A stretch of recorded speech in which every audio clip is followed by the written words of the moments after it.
I am Noznaree, aka Noz, aka the Golden Gobshite. I am a community moderator here on Tofu's channel in the Discord, and yeah, I am also, as Tofu mentioned, the engineer behind the Tofu bot, which works sometimes. But yeah, So we have loads of people in the chat, and yeah, so we introduced ourselves. This is Nas. He has been a mod in my community, but also he does have a tech background, which is why I think Nas is a perfect first guest, because we also casted a lot back in the days of Hero Storm. We used to do some casting, so I know that if something bad happens, tech-wise, I'm here to save the Nas day. will be used to it. Yeah. We're used to technical failures during casting. It is a standard practice. But yeah, actually, so we'll start off this discussion that even though you have a master's degree in tech, which is why again you're on TofuTechTalk, your bachelor's degree has nothing to do with tech. Yeah, so leaving school at 18, I had no idea what I wanted to do.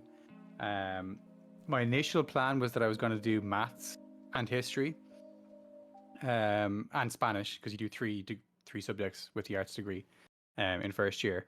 And then my exam results from school came out, and I like dropped from an A in maths in my mocks down to a C, and it kind of startled me a little bit. So I gave up on maths, even though that was my favorite subject, and focused on the history and Spanish.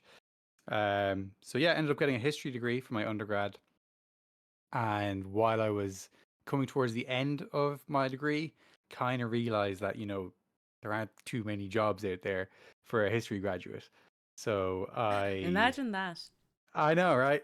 So um, I saw that if I got decent enough grades in my undergrad, that there was a conversion course which the Institute of Technology in Dublin offered Hmm. to. It was basically like a 3 month crash course to kind of get you ready for a master's um, In in tech. computer science. So yeah, Whoa. so it was like the most intense semester of studying you could possibly imagine, getting the fundamentals of programming, Mm. databases, computer security, web development, In three software months design. Yeah, it from was scratch. crazy from scratch.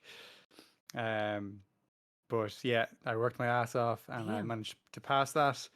And that qualified me then to do my master's in computer science. Damn. And how long was your master's? A year or two? It was a full year. For with the Yeah, summer, so and then you did a research project alongside it, right?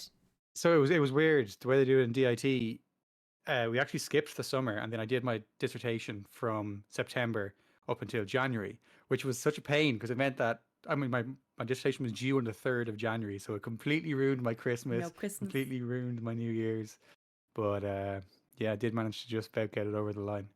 I remember even I got my experiment done on the 14th of December, and then had 2 weeks to finish writing it all up. So Damn. stressful times. Well, you did graduate in the end, right?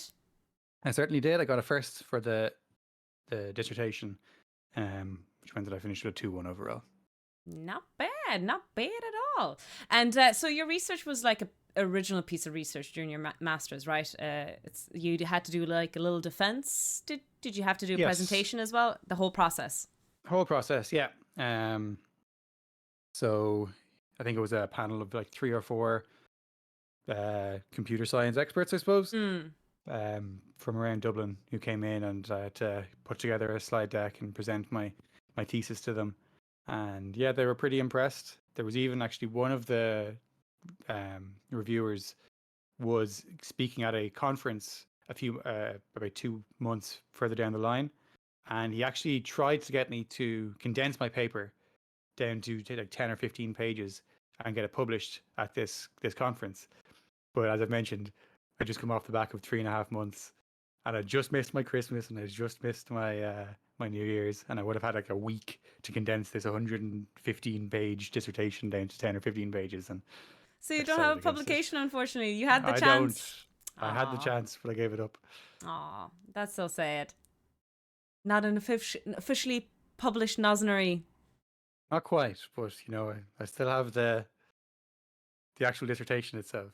True. So, which is probably one of the things that we're looking forward to, right? We're looking forward to seeing what your dissertation is about. So, you did your master's in computer science.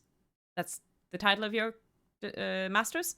It was so computing was the name of the overall master's program, and then there was 3 separate streams within that, which were security. Security was one. I did software development. I can't actually remember what the third one was. Okay. But Probably I not focused on important. yeah, exactly. I focused on the software development side of things. And so, what was your research about? Your dissertation? So it was. So I suppose if you think about it in the way that like science can be broken down into multiple different subcategories, you have physics, you have biology, chemistry, and each of those can be subdivided again. Mine was in an area of computer science called human-computer interaction, which is Okay. essentially the psychology of how humans interact with computers. And what I was focusing on was interface design for virtual reality headsets. So I did Oh. my dissertation back in 2016, which was, I think it was a year or two after Facebook had just purchased Oculus. So there was kind of the The buzz hype. was The hype. starting. Yeah. Yeah, I remember that hype. So I was kind of all on board the hype train. So it was something I was really looking forward to. So I decided I wanted to do it on that. And I was trying to think, what could I do to involve virtual reality or gaming or something like this. So I focused on virtual reality, and I figured, I remembered actually during one of my classes about interface design, they were talking about these things called the Gestalt principles, which Okay. are an area of psychology used to describe how we perceive things. And they've kind of become a fundamental tool for UI developers, almost subconsciously, I think, in order to put together user interfaces which are both easy to navigate, easy to understand, that they don't require too much mental workload. Are you like GUIs or anything like that for people to work with? Your study, is that what it is? Yeah, so it's Okay. essentially the different layouts of all the buttons on a screen. Okay. Why the keyboard is the way it is? Exactly. Okay. Uh, um, so yeah, I suppose we can kind of talk about the Gestalt principles a little bit. I shared some Yeah. slides with you. I We have a can go through PowerPoint here. these. Woo, there we go. So this is something that chat can Oh, join in on as well. I okay. just want, for each of these slides, I just want you to give your initial reaction. You don't need to overthink it too much, Okay. but just what it is that you see. What's the first Uh, thing that jumps to mind? 3 sets of 8 blocks. Okay, perfect. We can move on to the next one. Okay. Whoa. Red and blue blocks. Okay, perfect. We can move on. Stepping blocks. Stepping blocks, I guess. Okay, we can move on. IBM. That's a big company. Okay. Snakes. Dots. There's just dots, shapes. Is that all I'm supposed to describe? Just essentially like how you perceive these images, I suppose.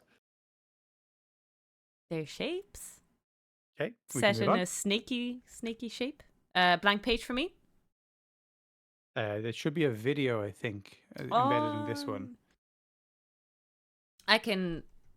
There we go. It's just a screenshot. Oh, maybe didn't copy over when I made it in No. Google. But Oh, I okay. said, okay, well, what do you see here, I suppose, in that? Oh, there looks like a swan. I'll go in this way. It looks like a swan, like a cloud, but in the shape of a swan or a bird on the water. Okay. Then this one. Okay, that's triangle, circle, and square. Okay. Perfect. I feel like I did that personality test, the one the psychologists do? The one where it's like, do you see a clown here? All right. Not too far off it. Do Okay, I so pull out move on from to the this? next. No, Oh, because the next one okay, is yeah. the. Okay, so as you mentioned, most people when they look at this, they see 3 different separate blocks. So you can go to the next slide. Okay. This is the principle of proximity. Okay. When we see objects which are grouped close to each other, we assume that they're somehow related. Okay. So this is something which is very often used in user interface design. If you think about any video game UI, all of your ability buttons are usually right beside each other because they're related to each other. They're all of your abilities. Your health might be somewhere else on the screen because that's different to your abilities. You know, you want to keep them separate because they're separate entities. You don't want the user to get mixed up. So yeah, I shouldn't have said 3 blocks of 8. I should have said 3 blocks. I mean, the 3 blocks of 8 is fine. I did think 3 blocks originally, but because. Yeah, and it's just essentially we have, 3 separate groupings here. Okay, so we'll move on to the next one, where you said red blocks and blue blocks. Yeah, which red is blocks and blue blocks. Exactly what you would expect, because this is the law of similarity that we're talking about, or the principle of similarity, that when objects look similar, that we assume that, again, they're somehow related. So we initially, we don't see however many number of blocks there are there.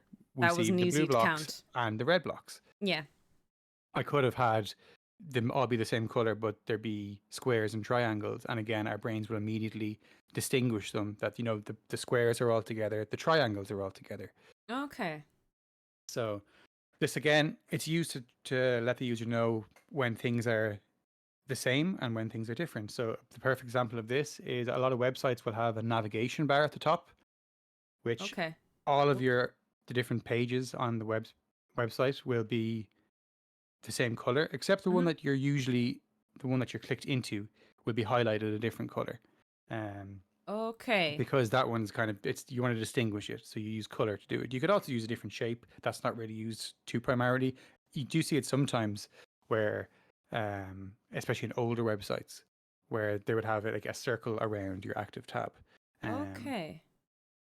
So these are just to make it easier to understand where you are and what you're doing. Yeah. So again, it's just we group things together if they're similar in appearance. Okay. So yeah, you can move on. I just had the next slide being highlighting all the blue ones and all the red ones. Oh, okay. Do I skip those? Yeah. Okay. Oh, so graying out. Okay, so these are the gray blocks that look like ladders now. Yeah. Okay, so this one is actually symmetry. Okay. This is the principle of symmetry. So when it comes to symmetry, the main thing is that humans, we tend to like symmetry. It tends to be pretty to us, which means that we tend to remember it a little bit more. Isn't that the whole Fibonacci thing and how women, or like there's the standard of beauty and it's all about the symmetry, right? Yes, exactly. And where symmetry plays a role in user interfaces is because symmetry is because symmetry is deemed to be beautiful, it tends to be easier to remember. So if we have a user returning to their website or your application, then it's easier for them to navigate it because, they kind of remember it a little bit easier. You're just basically talking about a way to to push propaganda, aren't you? I mean, it's like there's a psychology here that's happening, isn't it? This is pure psychology. This is the psychology of how our brains interpret what we see. So yeah, there's 2 different ways we can group these symmetrically. If you go to the next couple of slides, I've highlighted them. So red and blue. Where again, we have all of the ones on the left are completely symmetrical to all of the ones on the right. So this is actually kind of linking into the proximity one as well, where we separate them between left and right, rather than if you go to the next slide, where I have all 3 rows kind of separated. But this can also be used for if you want to have 2 buttons which have opposite functions for the same... Like right or left? Yes, or if you want to accept or decline, you will have these buttons being symmetrically spaced out on the screen to say that they are an opposite reaction to the same question, essentially. Is that why usually yes or no or true or false are beside each other rather than on top of each other? Yeah, quite often. Look at me figuring things out. Will I go to the next slide? Go ahead, yeah. Oh, and there's the IBM. Exactly. So the letters I, B, and M actually aren't spelled out here. It's just a bunch of horizontal bars, and our brain fills in the rest. Mm-hmm. This is the principle of closure, where we don't need to see the full picture. Our brains can fill in the gaps. This one, it's a little bit more kind of strenuous for how much it's actually used in user interface design. Okay. Just I suppose as a bit of background, the Gestalt principles have been around since the early 1900s, so long before they were used for Computers. interface design. Yeah. But I suppose it's been. I remember in my little review they talked about how the absence of closure can cause issues with usability. I'm not entirely sure what they meant by that, but yeah. So this is the principle of closure, where if there are gaps in anything, that our brains will fill in the gaps. fill it out. Yeah. It's kind of like the idea, I suppose, we see sometimes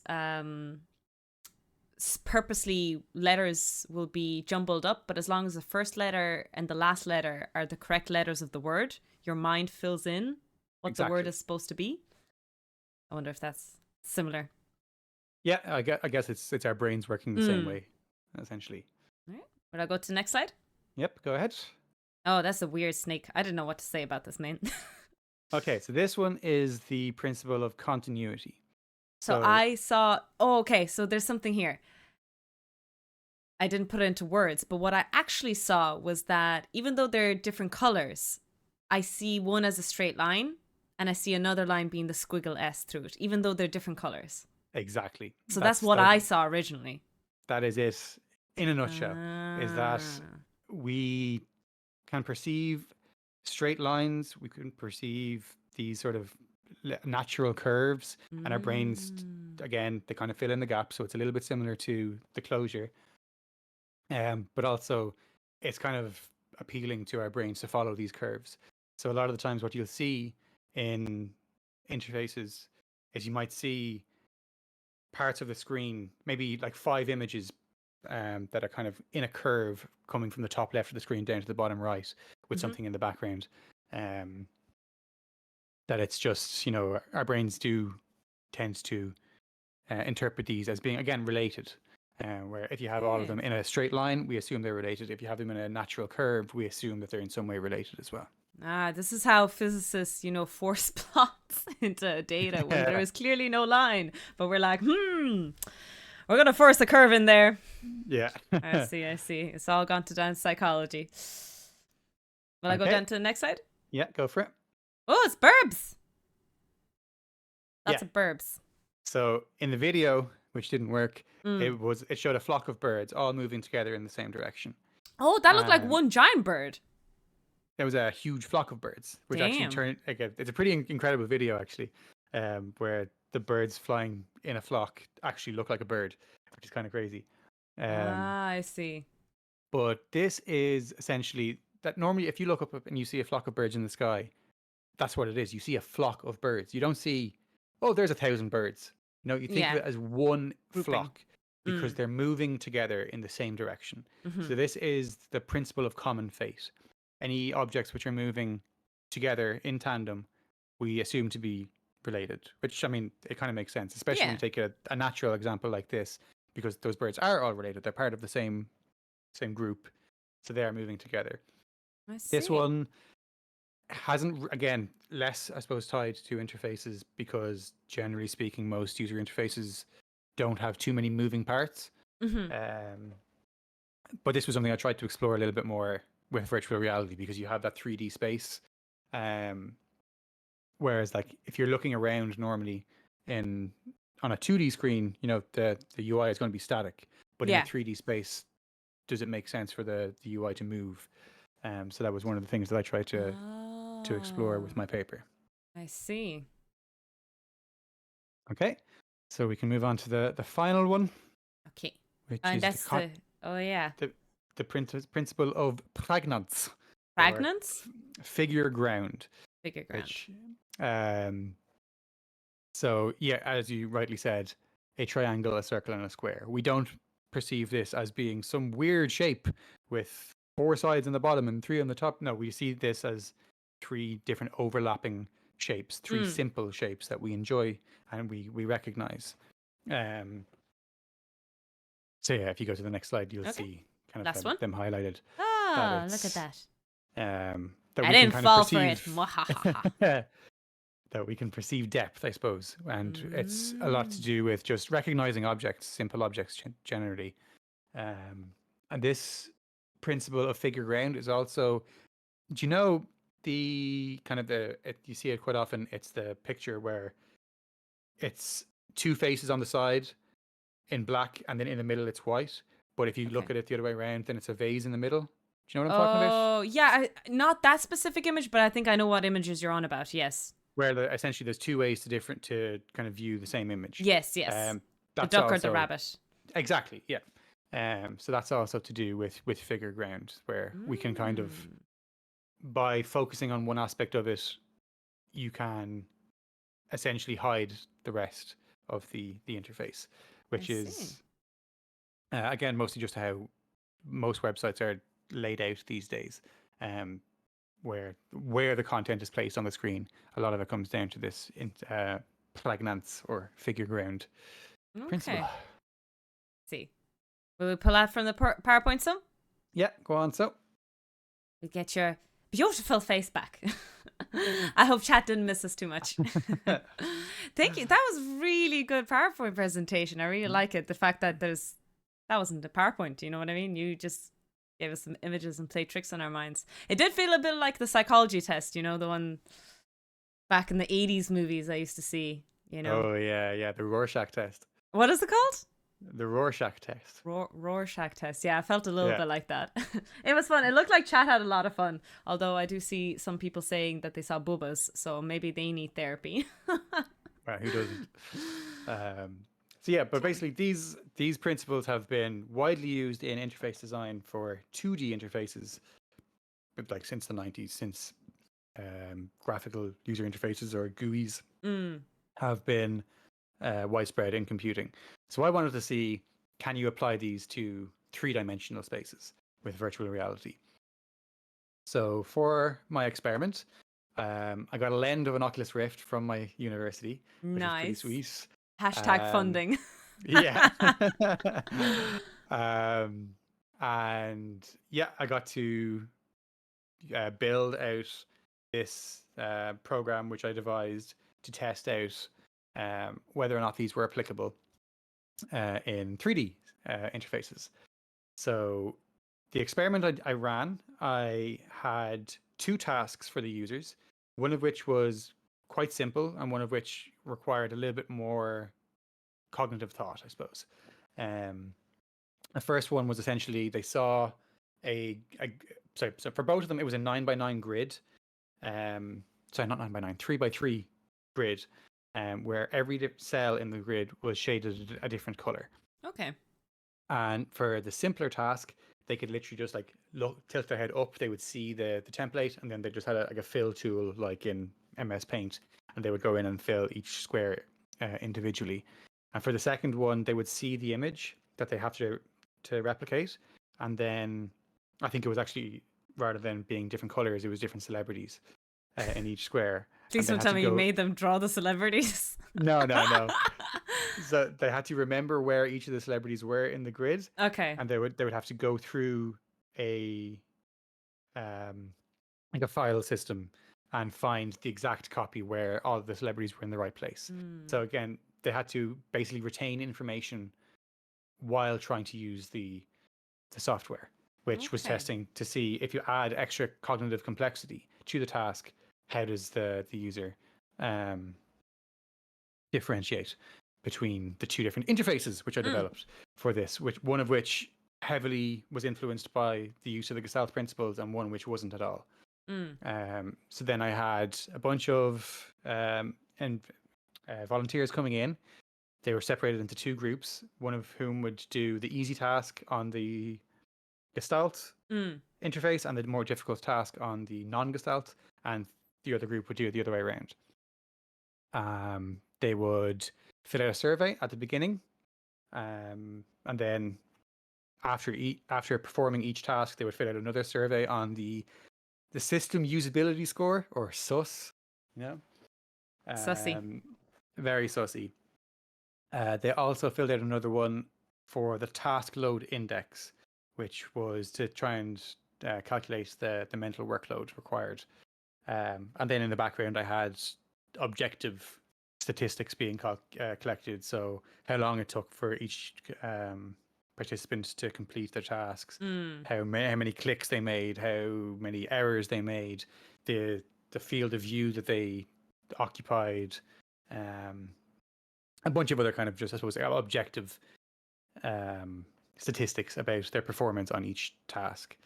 And yeah, funnily enough, the Gestalt interface like outperformed the non-Gestalt one, like indescribably. So Okay, it was a huge clearly. difference. Okay, Yeah. and that was the results of your thesis.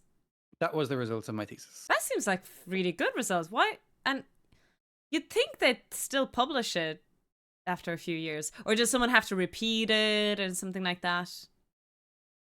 I'm not too sure about the process, to be honest.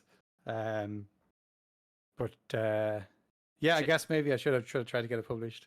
It would have been really good, I think. Yeah.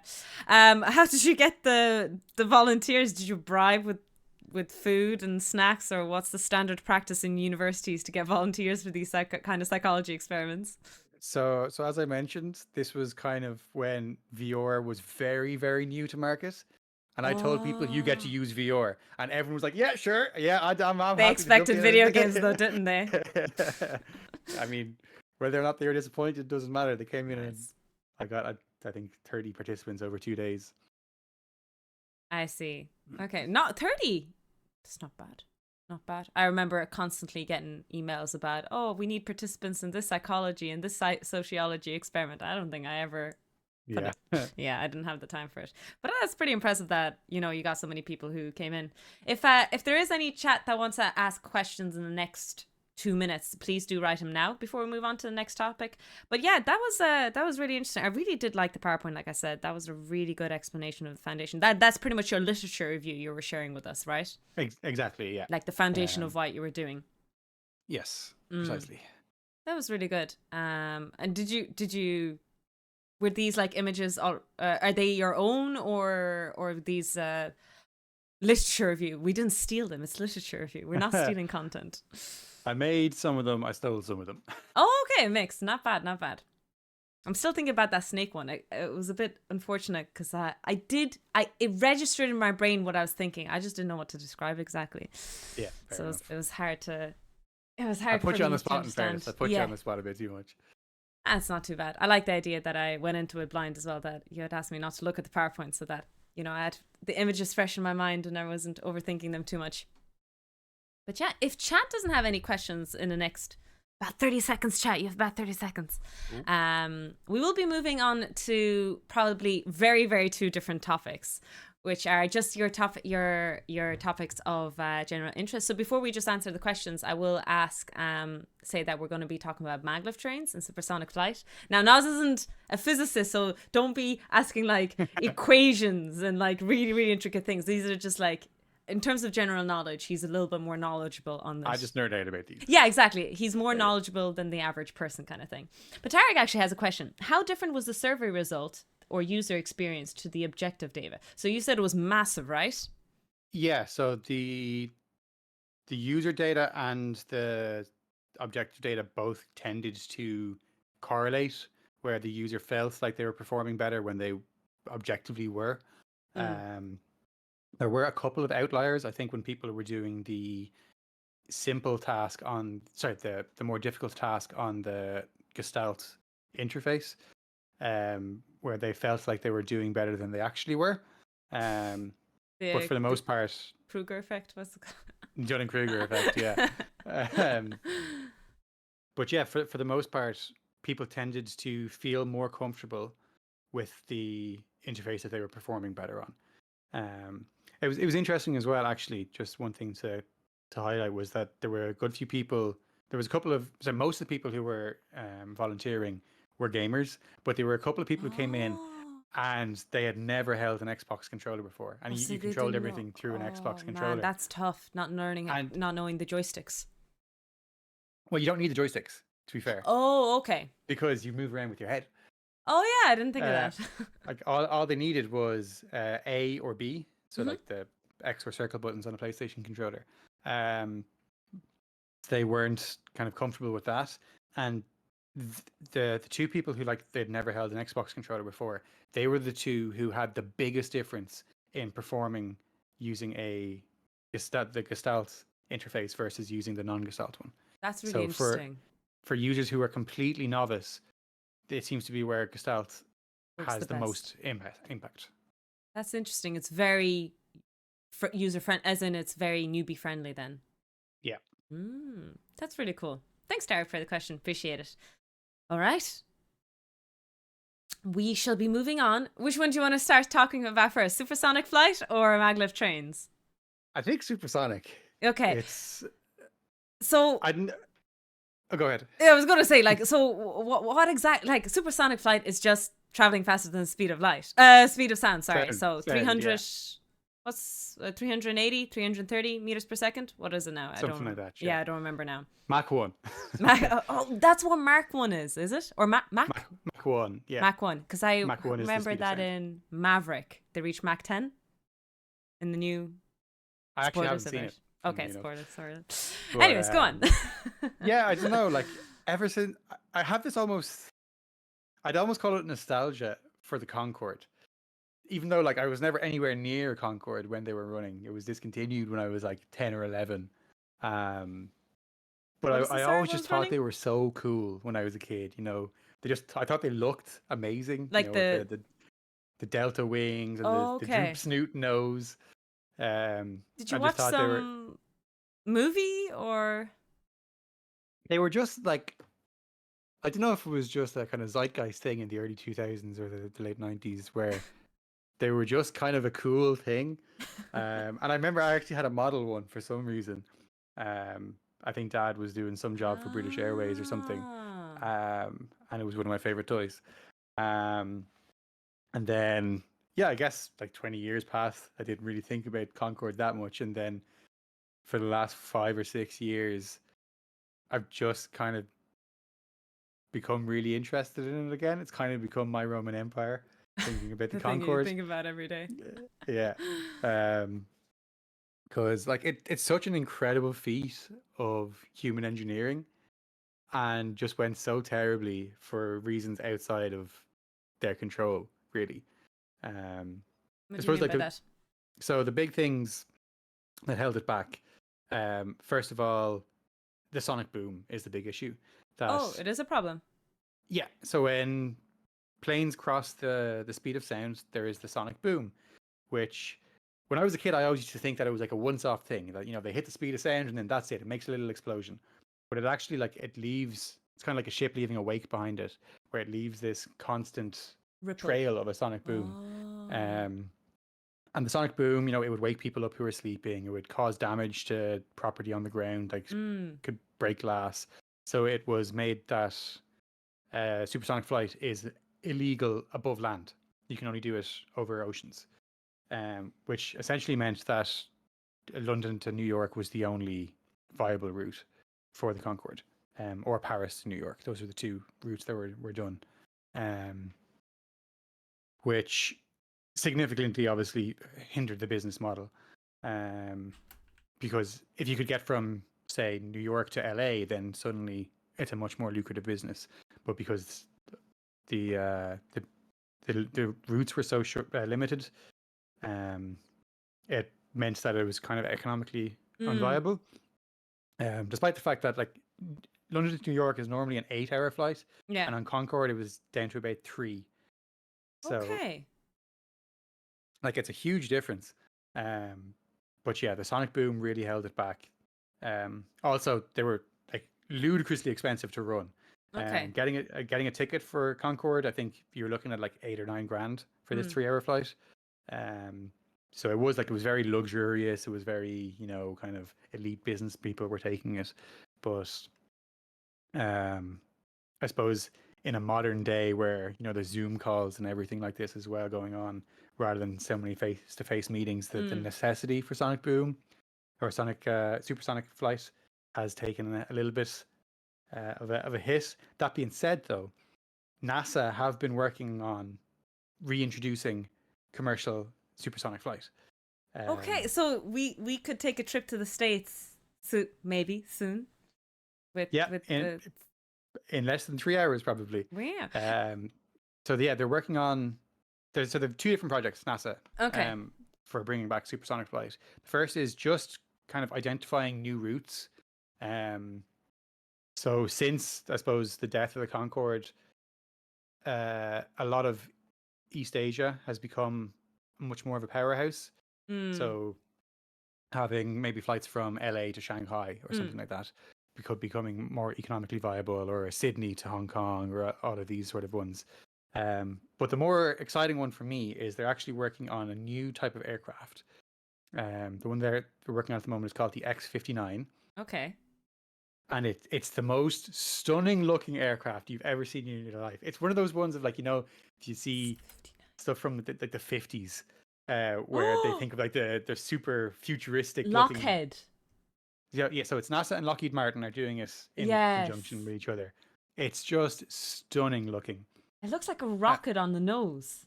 Yeah, the nose is like 10 meters long. And funny enough, there's no front window for the pilots to look out of. Instead, on the bottom and top of the nose, there are cameras, and the pilot basically just has this like 4K screen with a HUD similar to like a video game. So they're looking out through these cameras. And what makes this one more exciting? I saw someone was actually asking in chat if there's anything to be done about the sonic boom.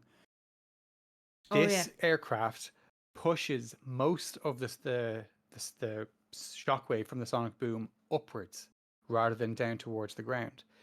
So the sonic boom previously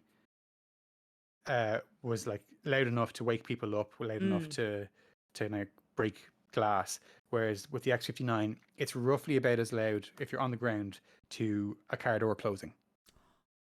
Are you serious? Damn. Yeah. So it could be, if this is a practical form, this could be done over land then. Exactly. But the sonic boom does still happen, though. It's just the angle does still happen. So it's angled upwards, and there's just the aerodynamics of the plane are also there's less of a shockwave essentially. Okay. But it's looks very pretty. And so yeah, NASA, I think they've had their first test flight, I think, was earlier this year, or maybe it's beginning. Wait, of next they already year. built it. It's functional. So they've one prototype is it's either finished being built or it's like in the very final stages of it. Okay. And they're hoping that if this test run is successful, they're going to start lobbying to have all of these laws, which makes it that over land flight is illegal. They want to get rid of that. So they've already, I think, started lobbying in the States to have it legalized again. So we could be living in a supersonic future, not too far away. Cool. That's actually so cool. Just before we move on to any other questions, there was a good question earlier. Whisk had asked about the sonic boom. The sonic boom isn't heard inside the plane, right? I would assume myself, as the way I see it from a physics point of view, if the sonic boom is the movement of particles, that you've moved past the point of the particles, so you never hear it. I'm going to assume that's the answer, but I want to see if that's the truth. I would also assume so. I've never been on a Concorde, unfortunately, as much as I would love to. Start a GoFundMe. Yeah. So I can't answer for sure, but yeah, I'm pretty sure if there was a constant sonic boom, then it wouldn't have been an enjoyable flight for anyone. I see. I think that's everything on the questions that I saw there. I wanted to make sure, I forgot that I had like pre-prepared questions earlier. You know, I posted on my Instagram that I was doing this, and I forgot that I had asked already, which is fine, because one of the questions is maglev trains, but about the human computer. Sorry to jump back. Okay. So there was a question sent on to me on Instagram asking about the human-computer interaction. Would a simpler design be more favorable as a general rule? But I feel like you kind of actually answered that during your talk. That you showed that the Gestalt method, that whole method was better for newbies, for better. Yeah. So I suppose in that instance, it depends on the type of interface that you're building and what the product is. For a simple consumer application, you definitely want it to be simple. You want it to be easy to navigate. Whereas if it's for a professional piece of software, for a business where they can train users on how to use it, the simplicity doesn't need to be there. And quite often with professional software, there is just like an unavoidable level of complexity. Just because of the nature of whatever business that you're in. So I would say, yeah, again, simpler is going to be better for mass market consumer products.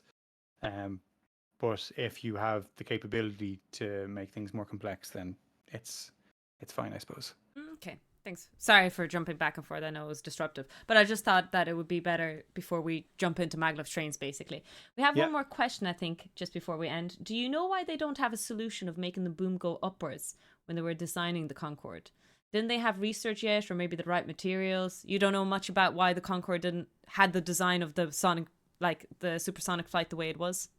So essentially, the Concorde was built in the 60s, discontinued in 2003. Yeah, the first flight was in 69. It retired in 2003. The very first supersonic flight was by a plane called the Bell X-1, which is where the band get their name from. And that was in 1945. That was the first time that a plane broke Mach 1. And then, yeah, Concorde was 69. I think there was also a Soviet supersonic airliner which ran from the early 70s to the late 90s. But essentially, building these planes back then was so much more difficult than it is now because computers just couldn't simulate it. You had to build a wind tunnel. That was the only way you could simulate it back then. And building a wind tunnel is time consuming. It's extremely expensive. It's not a 100% reliable simulation of what it's actually like to fly the plane.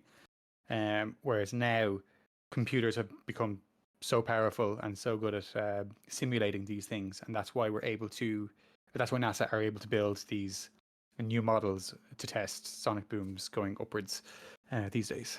Okay, that was a really good question, really good answer. Thanks. On a roll, Nas, today. I know. It's almost like I kind of know my stuff. It's actually pretty impressive, like knowing the dates and everything. Man, I don't even know my birthday. That's amazing, knowing the dates. Again, this is my Roman Empire. This is the thing that I think about a irrational amount of time about. All right, so I would say that if you're okay and ready to go on to switching topic to maglev trains. Sure. Do you know why they're called maglev trains and what they are? Well, magnetic levitation, of course. Yeah, so this is something that I've kind of become interested in only in the last 6 months or so. I saw just a YouTube video kind of talking with the engineering of it, and like the scale of it's kind of crazy, kind of mind blowing. But also, I think what interests me is it kind of feels like Concorde, where it's one of these things of like this incredibly ambitious engineering project, which is sort of doomed to fail.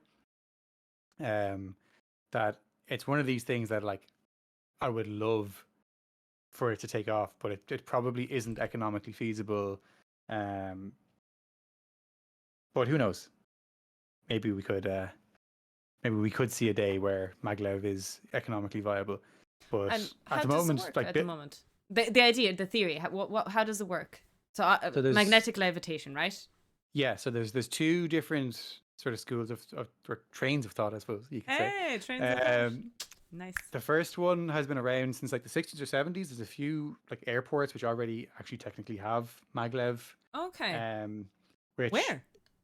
I think Shanghai. I think there was one in Birmingham in the UK or something. Somewhere random like that. Damn. Where it's essentially it's just on a monorail. Okay. And the rail itself is just forcing the train up by like 2 inches or something. Not that high off the ground. 2 inches can be a lot for many. Let's not shame the train. Fair enough. But yeah, they can't go very fast. The tracks are very short. They're not the true, I suppose, what people think of when they think of the real maglev. Which currently there's only one quote unquote real maglev in Shanghai, which is in Shanghai. I think it's about 100-mile track, where the way it works is essentially alongside the track, you have these arrays of magnetic field producers. I don't actually know what you'd call them, which kind of alternate the polarity of the magnets on and off, which propels the train forward and keeps it raised off the ground by about 6 inches this time, I think. And yeah, these ones are capable of going like 800 kilometers an hour or something, which is crazy compared to most trains go to about 300 kilometers an hour. So again, it's more than double. But again, similar to Concorde, it has a lot of issues which make it difficult to make it economically viable. It's pure economy, right? That it's just difficult to get the stuff, and it's just too expensive to build. Yeah, so I mean, it's not the science that's holding people back, is it? Yeah, it's the cost. So 1 kilometer of track costs roughly $25 million to build. How much for the track? 1 kilometer will cost you $25 million. And for Maglev to be, like for it to be worthwhile to have a high-speed train, you need it to be super it needs far. to be yeah, hundreds of kilometers. Makes sense. But like let's even say you wanted to go from, I think, Hamburg in northern Germany to Munich in southern Germany. It's about 800 kilometers. The cost aside, if you're just going for a direct route without stopping off in all of these cities along the way, you're severely limiting the number of passengers you're going to be able to get aboard the train, which means you're going to have to make stops in Berlin, and you're going to have to make a stop in Bremen or something like this, which again reduces the value of having a high-speed train. Kind of reminds me of the direct bus that works in Ireland, the bus Éireann that's direct to the airport, but it stops in 20 towns anyway. Yeah. So it's like, what kind of direct bus is this? Yeah. So I see. But that being said, there are still a couple of places which are building these high-speed maglev trains at the moment. Japan are currently working on one, which they're kind of just doing it for the sake of doing it. They know it's going to be at a loss, but they want to kind of push the technology forward. And it actually ended up being that some of the technology that they built for building out these tracks has already kind of trickled down into other use. So the power storage systems, I think, that are beside the tracks can store way more power than they actually need. So they're also now powering like houses beside the tracks. Is one example. But yeah, no. Again, it's just there's something that I don't have as much knowledge of, I suppose, as I do about the SuperSonic. But it's a new thing that you're really interested in. Yeah, they're just super interesting. Actually, one kind of interesting problem which they were talking about in a video I was watching recently was the fact that so many of these maglev trains need to go through a tunnel. And like for most trains, going through a tunnel is fine. It's like just part of being a train, I suppose. But for maglev trains, because they travel at such high speed, they just displace so much air. And in a tunnel, there's nowhere for that air to escape. So the maglev trains are also now creating a sonic boom. Oh shit! I didn't even think of that. As soon as they leave the tunnel, it will create a sonic boom. That's fun. I'd love to witness. Well, I don't know about my eardrums, but it'd be cool to witness that. Yeah, maybe people around wouldn't be so happy to witness that. I think there was like start just asking, like, the advantage of maglev trains compared to other trains is just speed. Is there an energy efficiency? Like, is there a big hype other than speed that maglev provides? Is there advantage? Well, they're carbon neutral is another big part of it. Carbon neutral. So the amount of carbon you put in to produce it is equal to the economical carbon aspect of it afterwards. Is that what it is? They use very, very little petrol. The thing that they need to use petrol for is to actually start moving, because the magnetic force isn't powerful enough when the train is moving at a slow speed. They need to get up to about, I think, 80 kilometers an hour before the magnets can actually start propelling them along forward. So just from an environmental perspective, they are considerably better for the environment than most trains. And yeah, obviously the speed is the big thing compared to a standard train. They go maybe 2.5, 3 times faster. I see. I didn't even think about kind of start making them go.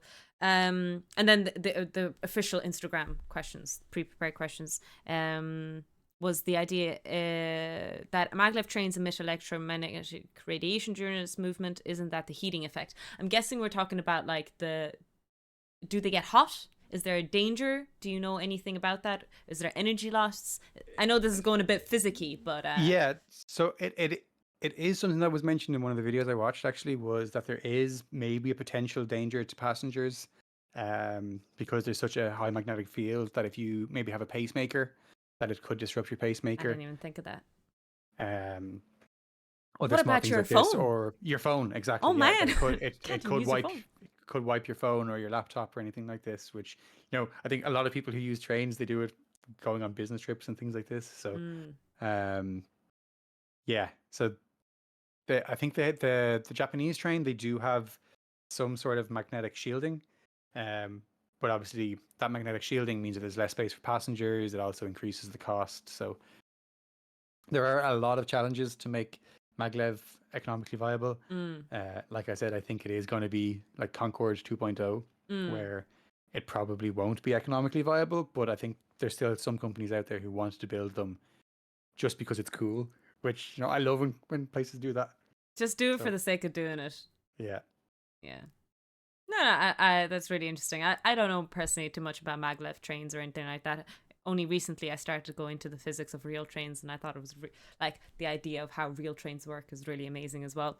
Trains as a whole are really cool. You could think about trains all day. Yep. Is that your new Roman Empire now, maglev trains? Well, I only discovered the X59 maybe like a month ago, so that's still kind of taking up most of my brain space these days. But yeah, maglev's definitely up there. Well, from chat, I'll ask if they have any last minute questions. So I think I need to read out Science Bish's comment because I don't think I understand it fully. So those are not electromagnets being used. Don't we have to power the magnet somehow, or are we using permanent magnets somehow? Okay, so he's asking about the electromagnetic power itself. How is it set up? I don't know if you would have that information. It was definitely mentioned in one of the videos I've watched, but that was a while back, so I can't quite remember it off the top of my head. But I can share a video. Yeah, there's a few videos that I've watched over the last few months. I can share them in the science Discord. Perfect. Yeah, I'll do the same for the X59 videos I was watching. I can share my dissertation if anybody's arsed reading 120 pages. You're gonna share your dissertation online. Nice. All right. Well, I mean, we're kind of summing up towards the end of our first grand debut of TofuTechTalk. Naz, thank you so much for being the first guest. Honestly, we didn't have technical issues, which is pretty amazing. That never happens on this stream. I know. The tech on this stream is held by chewing gum and a glue, or what is it? Hair strings. Don't even remember what it's being held by at this stage. To be fair, most of the tech is disabled for this evening, so that's true. I tried. Yeah, I tried to disable it, and it turns out it did. So there was a few follows. Thank you guys. Sorry, no, all the noise alerts were taken off so that we could focus on this. And anyway, if you missed some of this video, in a couple of days, I'll be uploading it on YouTube. With all the links, Naz, that you send, I'll post it all in the description so people have access to everything. So I think it would be really good. But thank you, chat, for coming in and watching. I really appreciate it. It's so awesome for you guys coming in. There's gift subs being given as well. Thank you. Sorry if there's no sound alerts. Very interesting. Good job. Thank you. I think we did a good job on our grand debut.